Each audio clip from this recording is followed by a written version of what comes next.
Hello, everyone. My name is Liz Colleen, and I'm here to read a book with you today. Today, we are going to be reading about emotions. Does everybody know about your emotions? Your happies, you're sad, you're mad, and you're elated. Ah! We're going to be reading about some emotions in this book today.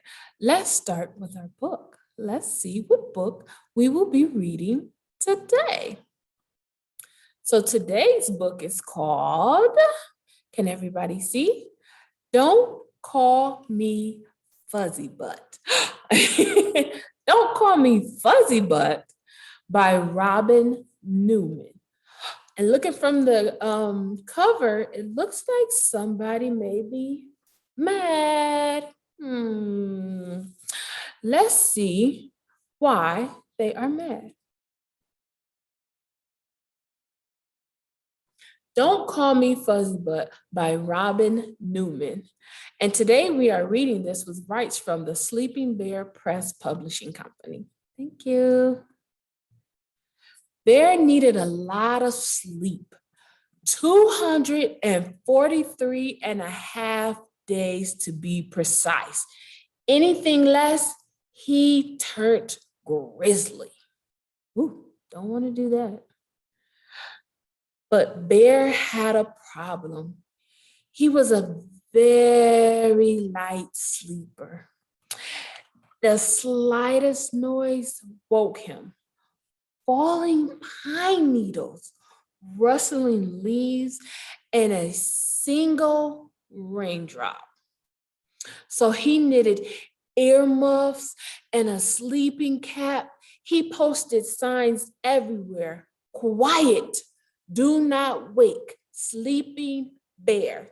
And he chopped down trees to make a sturdy front door to keep the noise out of his den. On hibernation day, Bear took off his bunny slippers, put on his jammies, and turned out the light. Before Bear could say salmon and honey on a toasted pumpernickel bread, he was asleep.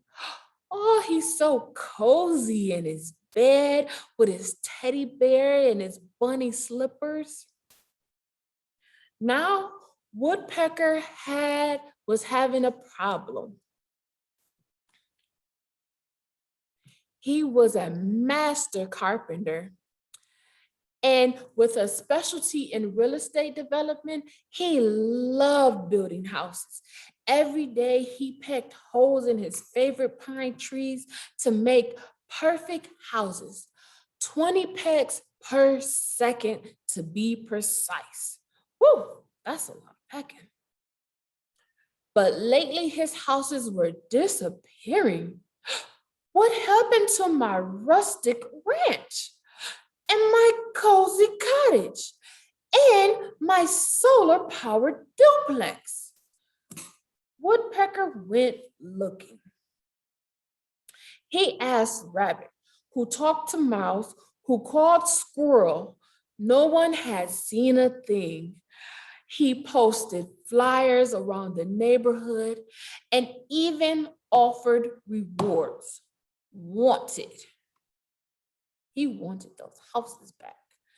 One morning, the woodpecker noticed something on the ground. Is that my door? Woodpecker took a closer look. Wait a second.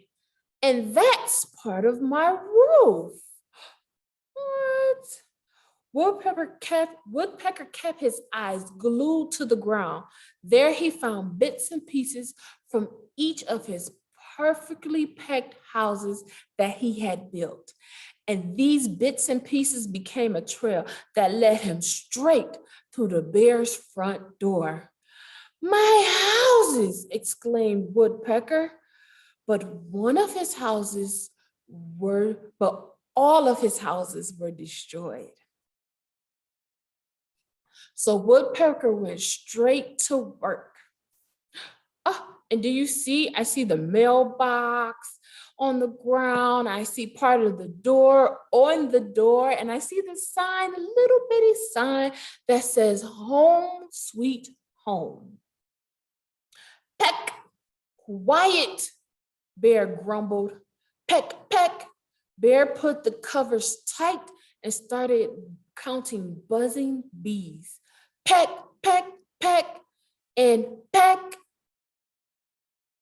That last peck was the last straw. Bear's fur blustered, his brows twitched, his nostrils flared, and his very big mouth with the very sharp teeth, 42 to be precise, he roared a mighty roar. Can you roar like the bear? Who's this pesky featherbutt making that noise? Featherbutt.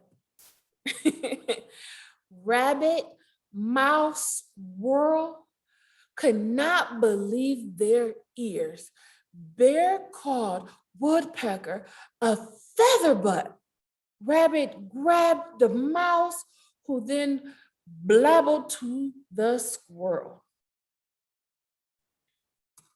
Excuse me, did you call me a pesky weatherbutt? Asked Woodpecker, flying right up to the bear. That wasn't nice. No, I called you a pesky featherbutt. Good night. Bear clawed back into bed, tossed the pillow over his head, switched off the lamp, and quickly fell back asleep. What do you think is going to happen? Huh? What do you think is going to happen next? Because the bear went back to sleep. He's back in the bed, but he did just call Woodpecker a featherbutt. Let's see. Wood, peck, peck, peck. Bear heard under the covers. Peck, peck. He flipped and flopped with every peck and sniffle. Bear switched on his lamp, grabbed a tissue, and opened the door. Here, said Bear, blow your nose, stop pecking, and stop crying. You called me pesky featherbutt in front of everyone. Oh, are those tears on the woodpecker eyes? I'm sorry, but I don't get my sleep. I become a great, gnarl, big, growl, grizzly, roar bear. Ooh, that sounds scary. Well, this is the woodpecker. Well, you destroyed my house. If I don't peck holes, I can't fix them. And I become very pecky, annoying, peck, grouchy, peck, peck, pest.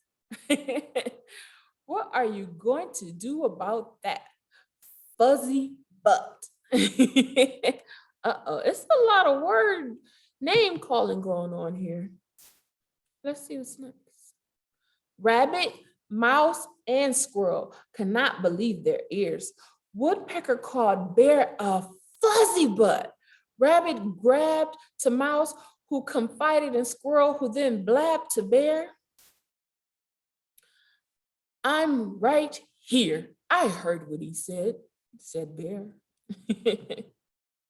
Bear stomped, he roared, and he slammed the door shut. Good night again.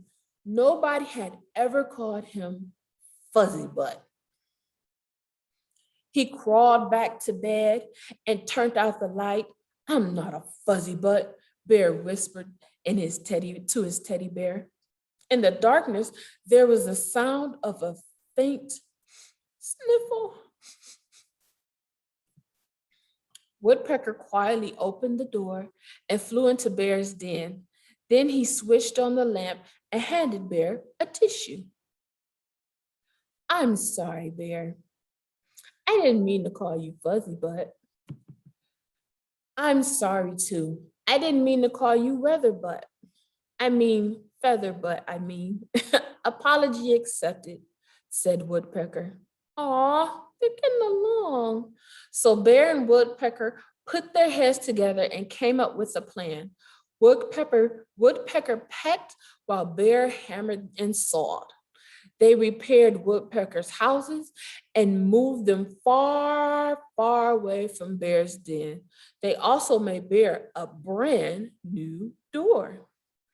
Then Woodpecker tucked Bear into bed. See you in the spring.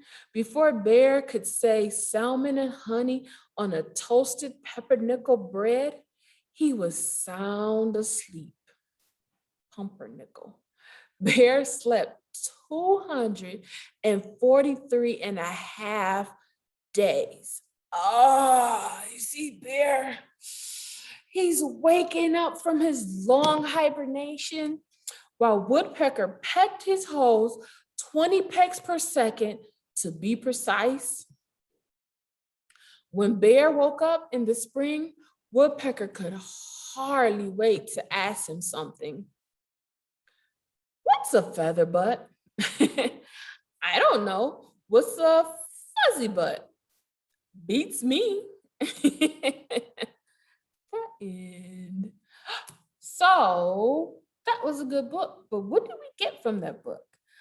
I think it's not nice to call people names. And when you help each other, you can both solve a problem. Wow, that's pretty good. So I got some things here, and I wonder if you can help me decide what they are. Let's see. This looks like something that the bear had when he needed his sleep. Let's see. It's a pillow. A pillow. Pillow starts with P. Pillow. Pillow. Let's see what else we have. Oh, something else that Bear needed when he was going to sleep. It said Bear tucked himself tight in the covers. Covers starts with C. Let's spell covers. Covers. Covers. And what else? It said Bear had prepared. So he had his pajamas and they look so comfy. You know, you put your pajamas on before you go to bed. After you take your nice shower, and you're so comfy in your bed with your covers and your pillow and your pajamas. Pajamas start with P. Pajamas.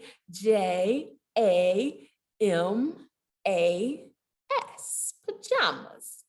And remember, Bear had his little slippers under the bed, his little bunny slippers. Look at all these different slippers.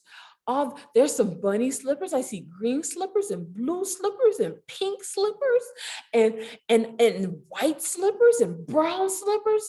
All these slippers, and they start with the letter S. Slippers. Slippers.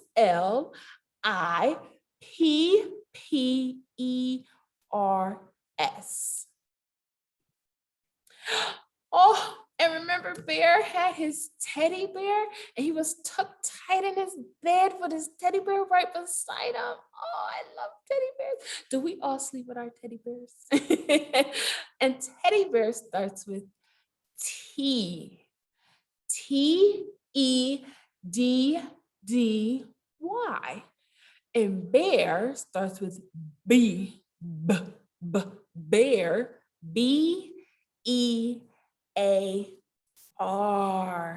With all these things, we can get tucked in bed too, just like Bear did. So we will be all ready for a long hibernation, just like Bear was. So I want to thank you guys for joining me again this week for reading a story with me. But I hope you come back and read more with me and everyone else. Thank you.